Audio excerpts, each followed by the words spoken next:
Welcome to indiagearup.com। ये है level up for competition and correct use और आप देख रहे हैं superfluous expressions and slang part 3 जिसमें आप 12 गोल्डन रूल्स सीखेंगे।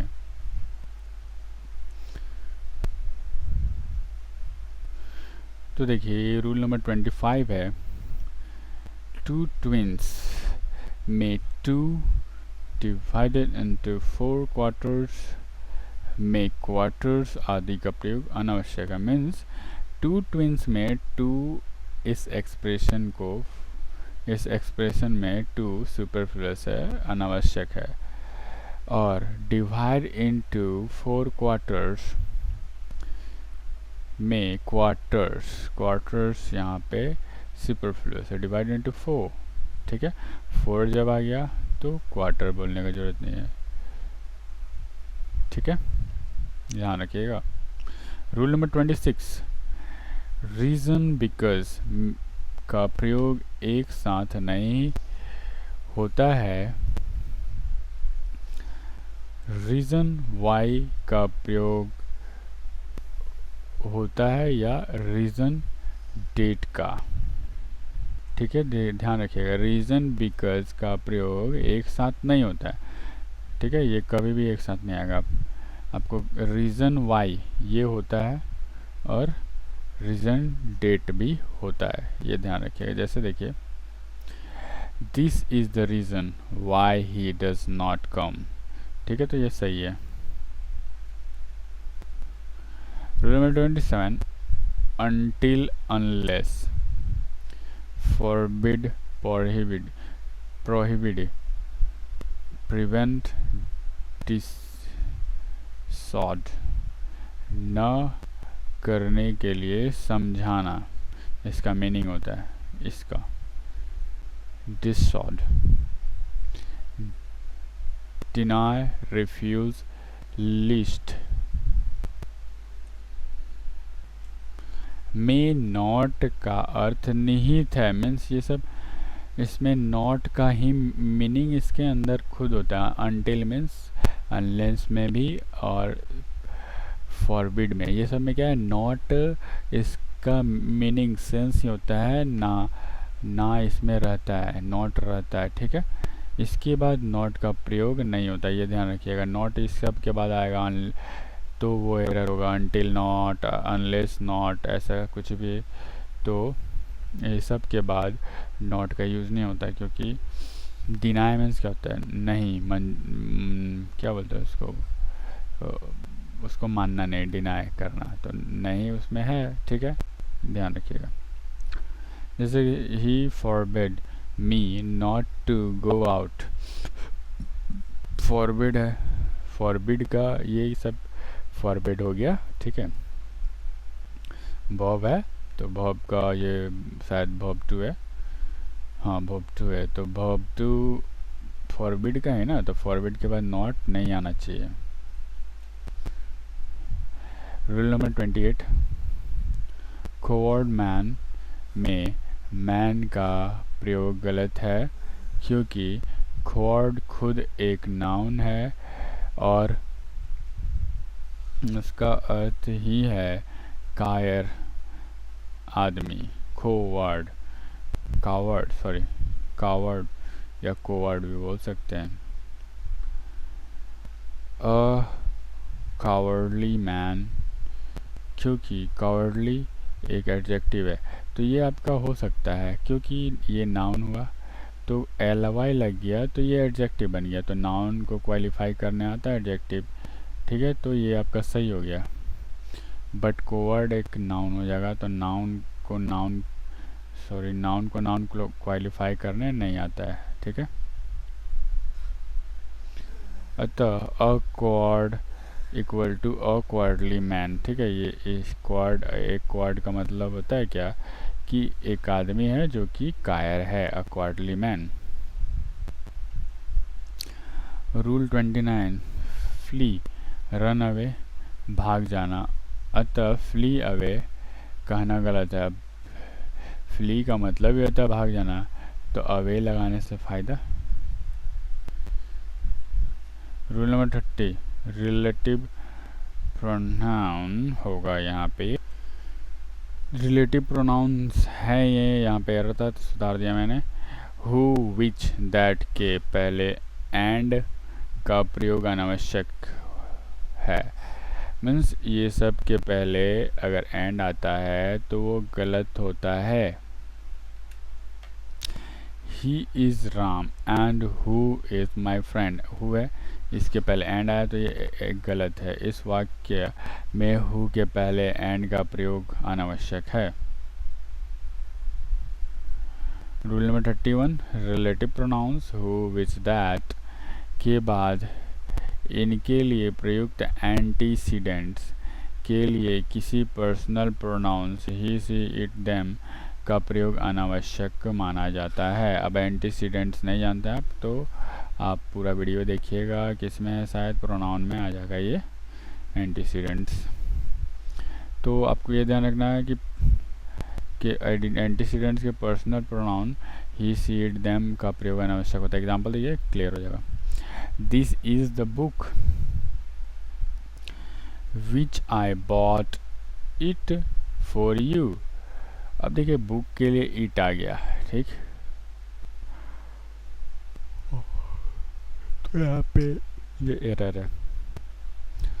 वाक्य में बॉट के बाद इट का प्रयोग अनावश्यक है, ठीक है।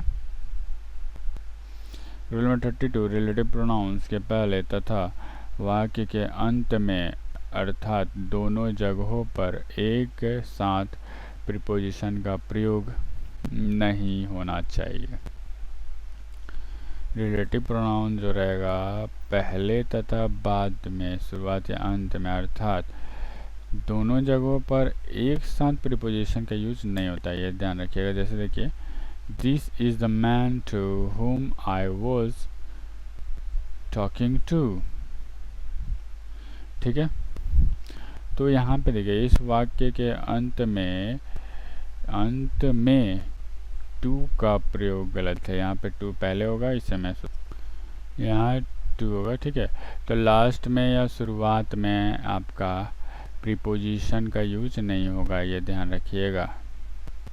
ये टू गलत है यहाँ पे,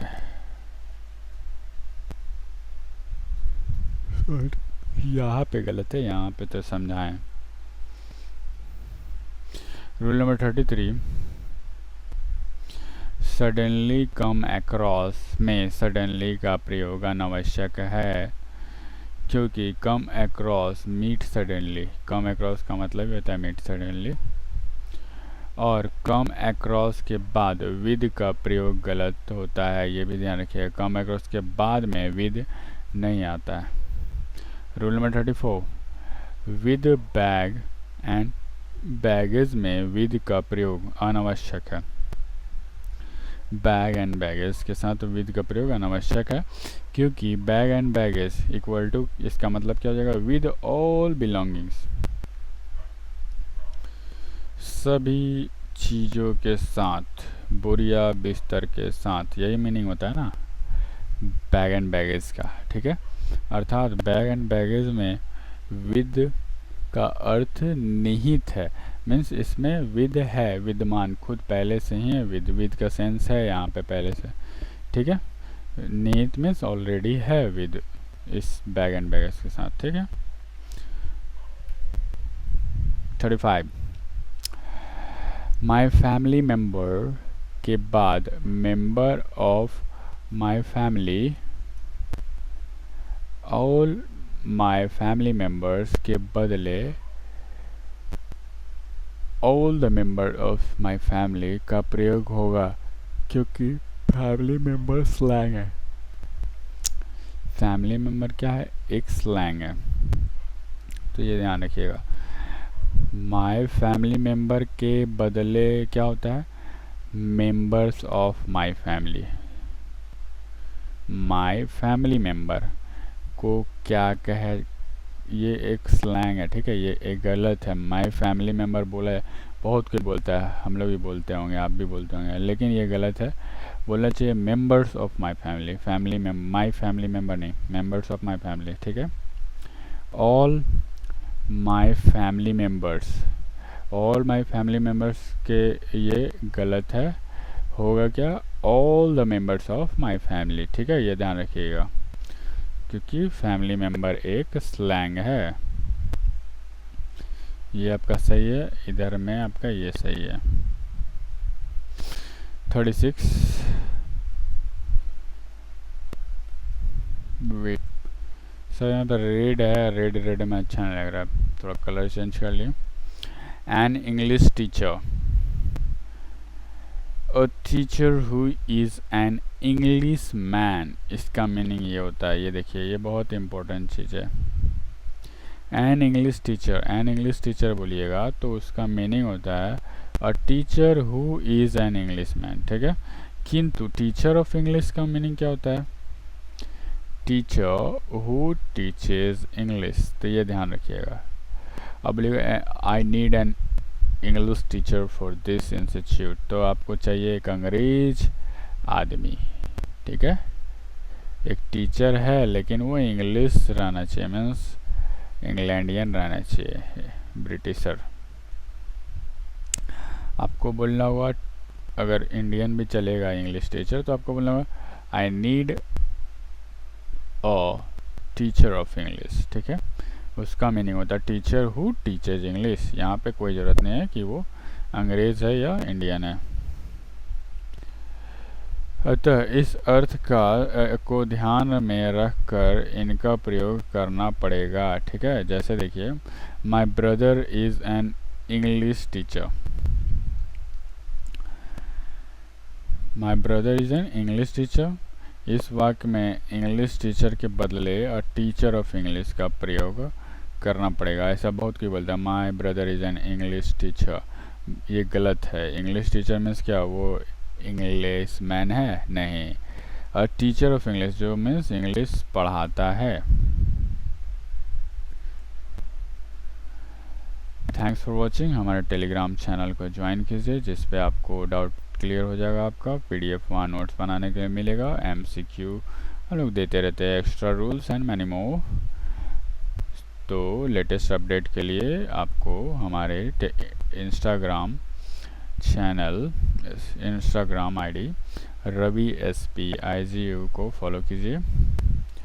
फेसबुक ग्रुप इंडिया गियर आपको ज्वाइन कीजिए। ट्विटर @रवि SPIGU को फॉलो कीजिए, वहाँ पे आपको हमारे लेटेस्ट अपडेट मिल जाएंगे। हम लोग learn and earn, team India gear up, यहाँ पे हम लोग बहुत सारे आपको इनकम करने की भी सुविधा बतलाएंगे। ठीक है, सिर्फ आपको ये नहीं कि संभव, यहाँ पे आपको बहुत सारे चीज़ मिलेंगे। आप लेटेस्ट अपडेट आप इसे ज्वाइन कर लीजिए, आपको इन फ्यूचर बहुत फ़ायदे मिलेंगे। हम लोग सब वहाँ पे पोस्ट करते रहते हैं। ठीक है, इन पैसिव इनकम कैसे करें आप, ठीक है, सब बताएंगे वहाँ पे। Thanks for watching again and take care of your life. Bye bye.